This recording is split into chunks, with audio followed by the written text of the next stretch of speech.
La Voz de América presenta. Cinco ciudadanos estadounidenses son liberados por Irán en un intercambio de prisioneros. En entrevista con La Voz de América, el subsecretario de Estado advierte que Estados Unidos podría sancionar a quienes obstaculizan la transición en Guatemala. El presidente Biden se prepara para reiterar el apoyo a Ucrania ante la Asamblea General de Naciones Unidas.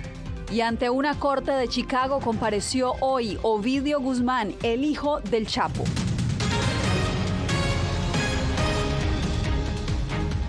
¿Qué tal? Bienvenidos. Aquí comienza El Mundo al Día. 5 estadounidenses encarcelados durante años en Irán fueron liberados hoy como parte de un intercambio de prisioneros que la administración Biden negoció con Teherán. El acuerdo también incluyó descongelar $6.000 millones en ingresos petroleros iraníes, algo que le ha generado críticas al mandatario con algunos republicanos. Jacopo Luzzi, ¿qué es lo más reciente en este caso? Bueno, Yasmín, ahora los 5 estadounidenses están de viaje a Estados Unidos después de pasar por Doha, Qatar, donde ocurrió el intercambio con 2 de los 5 iraníes. Otros 3 se negaron a regresar a Irán. Recordamos que algunos de los estadounidenses fueron encarcelados por años en la prisión de Evin, una de las más duras de Irán. El presidente Biden celebró la noticia diciendo que 5 inocentes finalmente regresaron a casa. 5 estadounidenses encarcelados en Irán pudieron salir del país este lunes, según la Casa Blanca, después de 2 años de negociaciones internacionales que involucraron también a Qatar, Omán, Suiza y Corea del Sur. A cambio, Estados Unidos acordó descongelar $6.000 millones en ingresos petroleros iraníes e intercambiar 5 iraníes encarcelados y acusados de violar sanciones estadounidenses. Reunir a los estadounidenses detenidos injustamente con sus seres queridos ha sido una prioridad para mi administración desde el primer día. Ahora hemos traído a casa a docenas de nuestros conciudadanos. Según la Casa Blanca, las sanciones financieras y una estricta supervisión impedirán que Irán gaste los $6.000 millones en cualquier cosa que no sea alimentos, medicinas y otros bienes humanitarios. Pero Washington reconoce que el acuerdo podría liberar dinero para otros fines, como Teherán ya aclaró. Este dinero pertenece al pueblo iraní, al gobierno iraní, por lo que la República Islámica de Irán decidirá qué hacer con este dinero. Los términos del acuerdo han generado intensas críticas por parte de la oposición republicana, que acusa a Biden de ayudar a financiar las actividades terroristas de Irán en todo el mundo. Los líderes de Irán tomarán el dinero y huirán. ¿Qué diablos pensó Joe Biden que pasaría? Funcionarios dijeron que el acuerdo con Irán era la única manera de lograr la liberación de los 5 estadounidenses, quienes, según Estados Unidos, fueron detenidos injustamente por los iraníes en condiciones deplorables. El acuerdo forma parte, Yasmín, de un esfuerzo de la administración Biden para establecer una relación con menos tensiones con Irán, que se habían disparado desde que el presidente Donald Trump abandonó el acuerdo nuclear con Irán de 2015. Al mismo tiempo, el Departamento del Tesoro este lunes anunció nuevas sanciones contra, por ejemplo, el expresidente iraní Mahmoud Ahmadinejad y al Ministerio de Inteligencia del país. Te agradezco, Jacopo, por el reporte.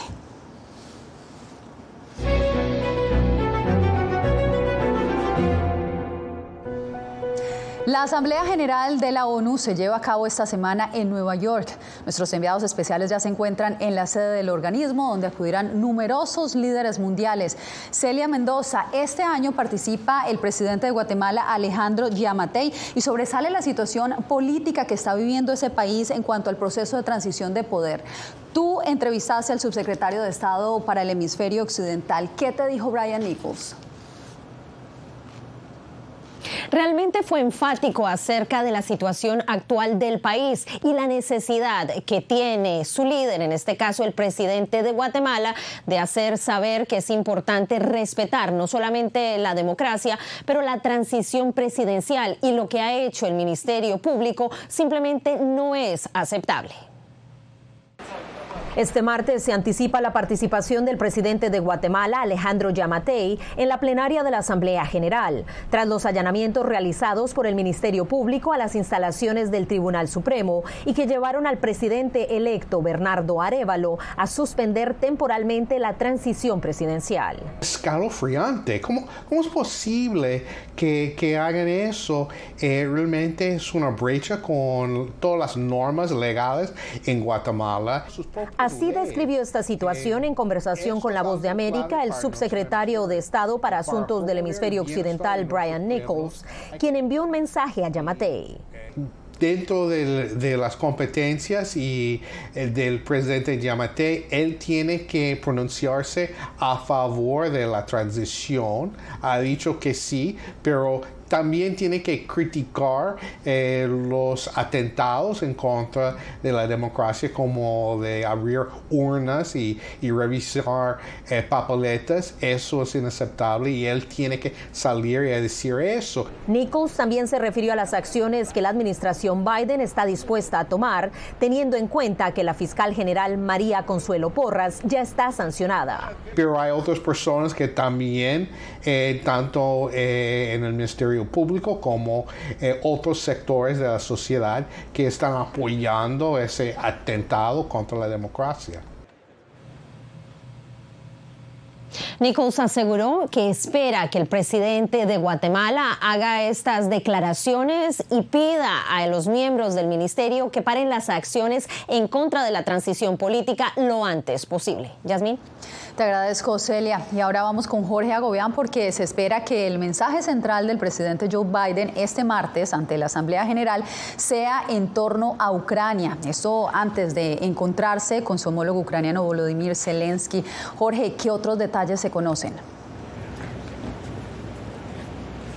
Yasmín, el presidente Joe Biden ya se encuentra aquí en la ciudad de Nueva York para participar a partir de este martes en la Asamblea General de Naciones Unidas. Lo hará primero en la mañana con su discurso ante la Asamblea General y posteriormente se estaría reuniendo con el secretario general del organismo. Pero les preparé parte de su agenda.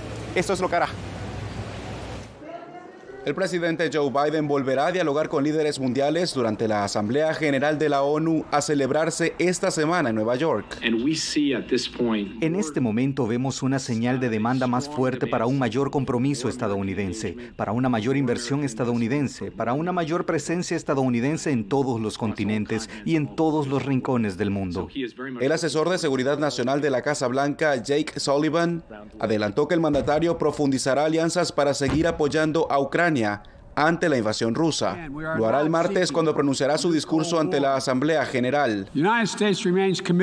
Y posteriormente durante una reunión del Consejo de Seguridad de la ONU, en la que participará el presidente ucraniano Volodymyr Zelensky.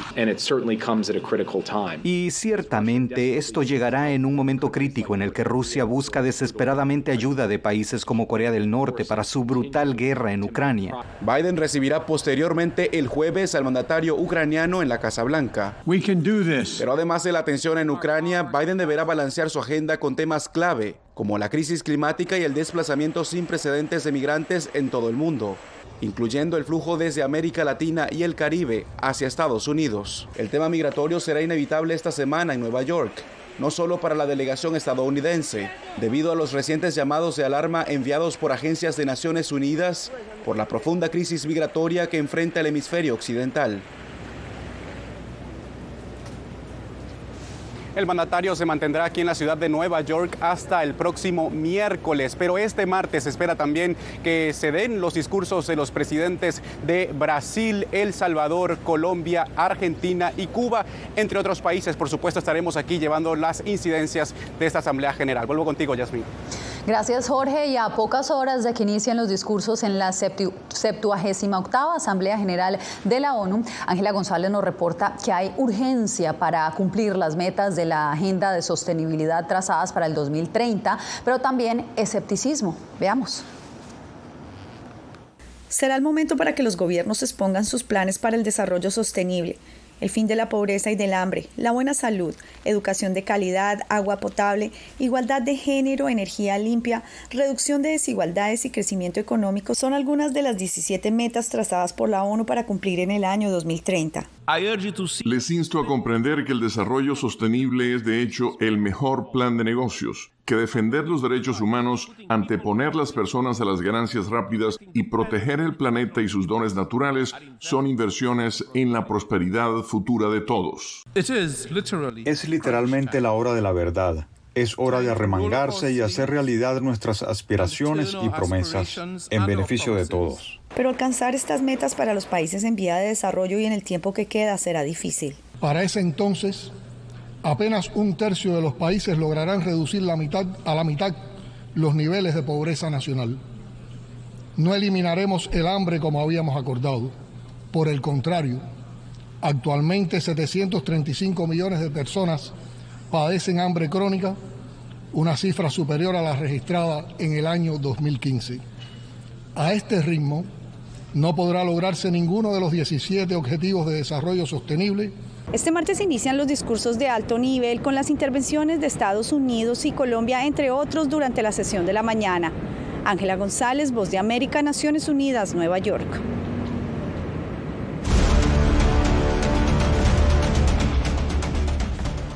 En Colombia, más de 5.000 migrantes, en su mayoría venezolanos, se encuentran varados en los municipios de Turbo y Necoclí.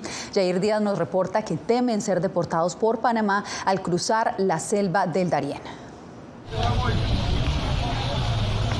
Este es el drama que viven más de 5.000 migrantes varados en Turbo y Necoclí, en Antioquia, quienes buscan recursos económicos para poder pagar un bote que los transporte hasta la selva del Tapón del Darién, frontera natural entre Colombia y Panamá.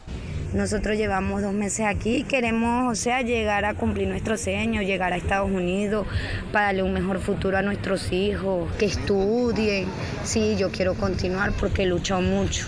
Los migrantes, en su mayoría venezolanos, están asentados en las playas y calles de estas poblaciones y denuncian que el precio para tomar el bote que los lleve a la entrada de la selva pasó de $50 a $350. Lo engañan a uno que es puro la lancha, no, ahora son impuestos que se pagan, son tantas cosas. Es difícil la situación, nos ha desbordado totalmente esta situación. Como les digo, tenemos en este momento 3 equipamientos públicos ocupados, 3 placas polideportivas, muchos andenes. Ante este nuevo represamiento, las autoridades locales urgen acciones de los gobiernos nacionales que permitan un corredor humanitario que garantice a los migrantes seguir su tránsito. Esperamos que a través del liderazgo del gobernador podamos encontrar no soluciones, pero sí mejora de la situación en nuestros municipios de la región. La preocupación de los migrantes aumenta porque temen ser deportados desde Panamá si logran cruzar la selva. Yair Díaz, Voz de América, Bogotá. Tras ser extraditado a Estados Unidos, el hijo del Chapo Guzmán compareció hoy ante la justicia en Chicago. Detalles de la audiencia al volver.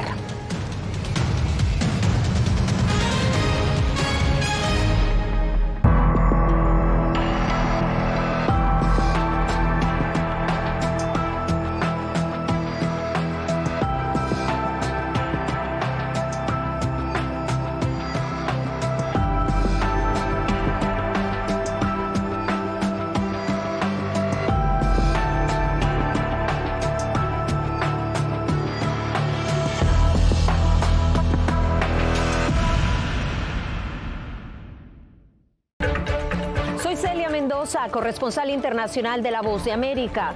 Desde que me uní a este equipo de profesionales hace más de una década, he tenido la oportunidad de descubrir un mundo de noticias que comparto con ustedes. La Voz de América habló con el director. Porque siempre estoy en el lugar de los hechos, entregando información veraz, clara y precisa, manteniendo nuestro compromiso periodístico, porque en La Voz de América, la prensa libre importa.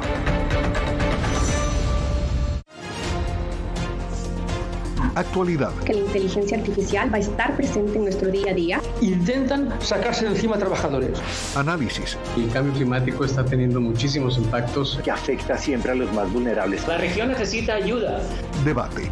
Proteger a las escuelas con armamentos. Es una total ridiculez, algo inverosímil. Con la información más allá de los titulares. Todas las semanas por La Voz de América. Desde Washington, les saluda Gonzalo Abarca. Hola, soy Oscar Ortiz Barahona, corresponsal La Voz de América. Ser La Voz de América desde Honduras me permite conectarme con todos ustedes, nuestras audiencias en todos los países del continente, ofreciendo información veraz sobre los temas que más te impactan. Honduras y los Estados Unidos han ejercido labores humanitarias. Más de 40 viviendas. Desde perspectivas humanas y con base en hechos, te informamos para que seas tú quien formes tu propia opinión, porque La Voz de América, la prensa libre, importa.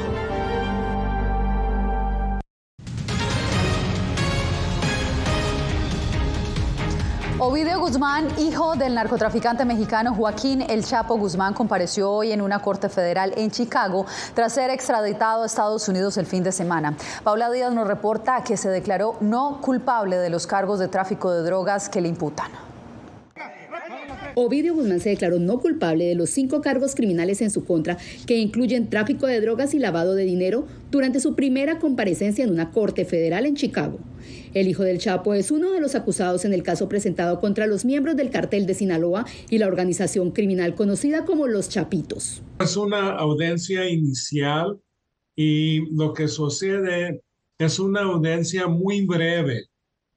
Entonces el magistrado le va a leer los cargos. Guzmán, de 33 años de edad, conocido como El Ratón, fue extraditado de México a Chicago el viernes en la noche en medio de extremas medidas de seguridad. La extradición de Ovidio Guzmán en realidad es una victoria para la justicia de México y también para los Estados Unidos, pero en realidad no va a tener mucho impacto contra el cartel de Sinaloa. El presidente de México, Andrés Manuel López Obrador, dijo que se procedió con la extradición porque no se presentó ningún amparo. Hay 2 temas que se utilizan mucho cuando vienen elecciones en Estados Unidos en contra de México: lo del narcotráfico y lo de la migración. A través de un comunicado, el fiscal general de Estados Unidos, Merrick Garland, dijo que la extradición de Ovidio Guzmán es un paso más en los esfuerzos de Estados Unidos para atacar todos los aspectos de las operaciones de narcotráfico dirigidas por el cartel de Sinaloa. A Ovidio Guzmán se le responsabiliza de la manufactura y distribución de fentanilo y de ser uno de los causantes de la crisis de opioides en Estados Unidos. Guzmán también enfrenta cargos por narcotráfico en Nueva York y Washington, D.C. Paula Díaz, Voz de América, Washington. Ken Paxton, uno de los aliados del expresidente estadounidense Donald Trump, fue absuelto de un juicio político que enfrentó por cargos de supuesta corrupción. El fiscal general de Texas ganó esta batalla, pero le aguardan otras de carácter legal. Informa Laura Sepúlveda. Triunfante regresó el fiscal general de Texas a su cargo después de pasar más de 3 meses suspendido por enfrentar 16 acusaciones por corrupción que lo llevaron a un juicio político del que fue absuelto. Se han gastado millones de dólares de los contribuyentes en este juicio político. Voy a convocar la próxima semana para una auditoría completa de todo el dinero de los contribuyentes gastado por la Cámara, desde el inicio de su investigación en marzo hasta las facturas finales que reciben de sus abogados. El triunfo, además de ser celebrado por varios republicanos, fue destacado por el expresidente Donald Trump, uno de sus más fuertes aliados. Paxton presentó una demanda ante la Corte Suprema objetando los resultados en las elecciones de 2020 en Georgia, Pensilvania, Michigan y Wisconsin. Felicitaciones al fiscal general Ken Paxton por una gran e histórica victoria del tamaño de Texas. Expertos estiman que este juicio político que enfrentó a miembros del Partido Republicano evidencia una división interpartidista, pero advierten que no tendrá mayor impacto sobre los comicios de 2024 ni le restarán fuerza en Texas. Las encuestas tienden a mostrar que la posición de Donald Trump entre los republicanos de Texas es significativamente más fuerte que la de Ken Paxton, y los problemas sistemas legales del exmandatario se perciben funcionalmente de manera diferente. Paxton ganó esta batalla, pero aún le aguardan acusaciones de delitos graves por fraude de valores que podrían darle hasta 99 años en prisión y otras investigaciones que adelanta el FBI en su contra. Laura Sepúlveda, Voz de América, Texas.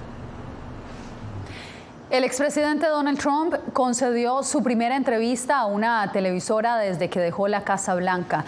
Dijo a la cadena NBC que no teme ir a la cárcel y evitó responder preguntas sobre su proceder durante el asalto al Capitolio del 6 de enero del 2021. Sostuvo que fue su decisión impugnar las elecciones del 2020. Los hechos son actualmente objeto de investigación en 2 de las 4 acusaciones que enfrenta. Sus comentarios podrían socavar una de sus posibles defensas legales en las que argumenta que se basó en el consejo de sus abogados para seguir impugnando su derrota. En instantes, la construcción de un canal aumenta la tensión entre República Dominicana y Haití. Esto y más al regresar. Soy Belén Mora, periodista de La Voz de América. Como reportera y presentadora tengo la responsabilidad de acercarles las historias que se generan en Washington y que impactan tu entorno cercano. Desde perspectivas diversas en un ambiente informativo en constante evolución que pone a prueba y nos hace poner en la balanza nuestros valores profesionales, te presentamos información veraz, porque en La Voz de América la prensa libre importa. En tiempos de cambios, cuando el mundo parece incierto y lo que escuchamos no refleja lo que vemos, buscamos la verdad. A través de la pantalla de la... Cuando nos cuentan solo una parte de la historia, perdemos la confianza. En momentos de crisis, nuestros sueños, esperanzas y deseos de un mejor mañana dependen de una prensa libre. En La Voz de América te traemos las historias que la gente se arriesga a ver. Conectamos el mundo y lo unimos con la verdad.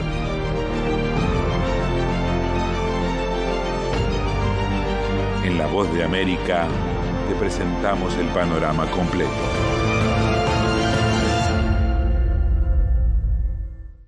Soy Jacopo Luzzi, reportero de La Voz de América aquí en Washington, D.C. Ya sea informando desde el Capitolio, desde la Casa Blanca, cubriendo el impacto del cambio climático, el impactante tema migratorio, o subir en un avión y cruzar medio mundo para estar en el lugar de la noticia con la información precisa y veraz, este es mi compromiso como periodista. Un compromiso de vida profesional que comparto con ustedes, porque en La Voz de América la prensa libre importa.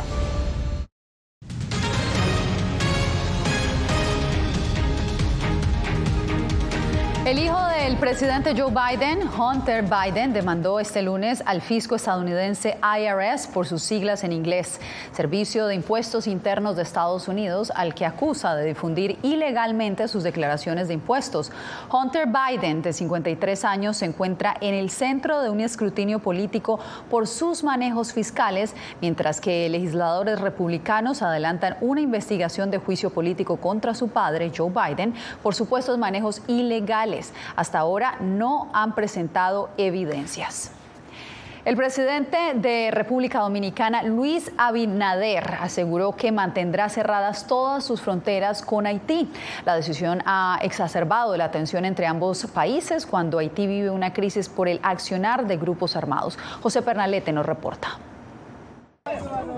La tensión entre República Dominicana y Haití se incrementa con el tercer día consecutivo del cierre de la frontera binacional tras las operaciones de trabajadores haitianos en la construcción de un canal cerca del río Masacre. El presidente dominicano dijo que su gobierno tiene derecho a disponer las acciones necesarias que garanticen el amparo de las leyes y acuerdos fronterizos. No deseamos ni buscamos una confrontación, pero sí estamos enfrentando a los incontrolables que mantienen la inseguridad en Haití y que por sus intereses particulares ahora conspiran también contra la estabilidad de su gobierno y la seguridad de nuestros recursos hídricos.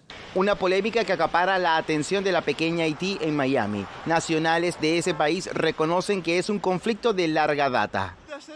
Es el mismo problema de dos países, el mismo problema y nada de diferencia. Por su parte, catedráticos y activistas en el sur de Florida expresan preocupación. No existe un gobierno con la capacidad pues, de ejecutar políticas públicas a lo largo y ancho de ese territorio.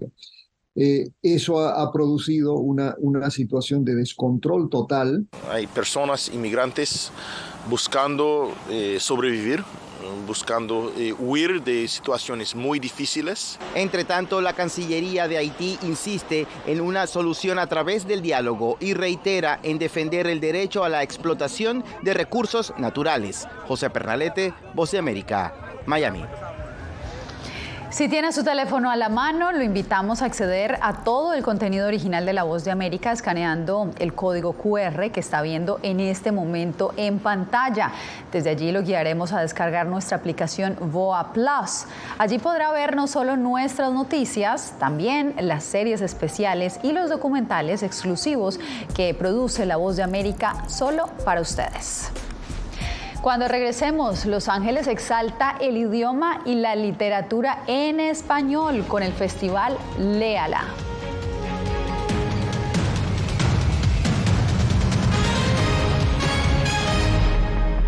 Hola, soy Natalí Salas Guaitero, conductora de La Voz de América. Desde pequeña desarrollé un gran deseo por darle voz a aquellos que son invisibles por una u otra razón. Ya ha sido reforzada. Me enorgullece ser parte de La Voz de América, un equipo en el que la ética y la búsqueda de la verdad siempre son el norte. Ser periodista es una gran responsabilidad porque somos defensores de principios de libertad y para mantenerlos, la prensa libre importa.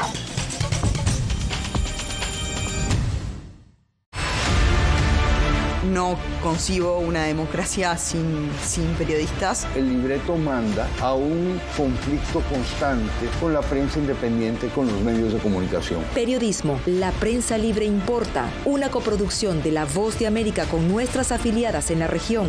Se ejerció esta profesión con mucho miedo. ¿Cuántos periodistas van muertos ya por decir la verdad? Disponible en vozdeamerica.com. Soy Fabiola Chambi, corresponsal de La Voz de América en Bolivia. Retratar la complejidad de mi país para una audiencia internacional le ha dado una nueva perspectiva a mi labor como periodista. Desde esa mirada descubro en el día a día que el trabajo que realizo en La Voz de América me ha permitido dar vida a los valores del periodismo profesional. Aquel que les informa a ustedes, nuestras audiencias, con balance, precisión y profundidad. Porque en La Voz de América, la prensa libre importa.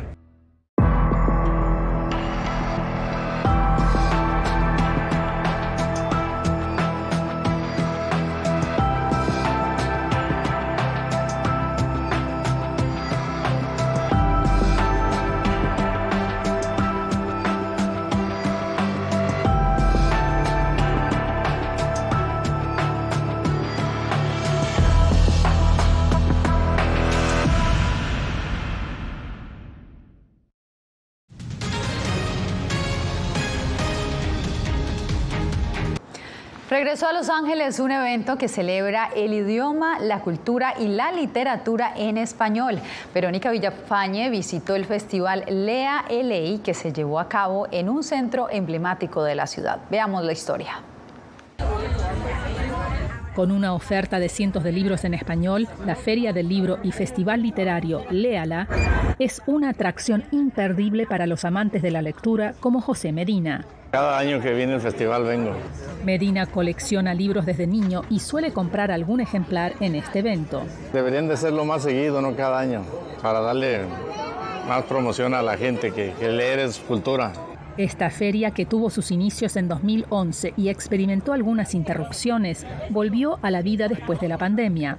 organizada por la Fundación Universidad de Guadalajara en Estados Unidos y con respaldo de diversas instituciones. Este es el segundo año consecutivo que se realiza en la Plaza de Cultura y Artes. Su fundadora, Marisol Schulz-Manaut, destaca su simple misión. Lo que queremos hacer es celebrar el idioma español, no solamente fomentar la lectura en nuestro idioma, pero también entender lo que es el orgullo de pertenencia a una cultura. Es por lo que Diana Ortiz trajo a sus hijas. Yo siempre trato de incentivar en ellas la lectura. Para mí es muy importante que conozcan acerca de las culturas que las rodean, de que se empapen de que hay mucho más allá de lo que ellas conocen. Aunque el propósito principal de esta feria es promover la lectura y los libros en español, también es un punto de encuentro para el aprendizaje y reflexión. Durante el transcurso de 4 días se realizaron talleres para niños, presentaciones de libros acompañadas de charlas con los autores y conversaciones profundas sobre temas de importancia para los latinos. Verónica Villafañe, Voz de América, Los Ángeles.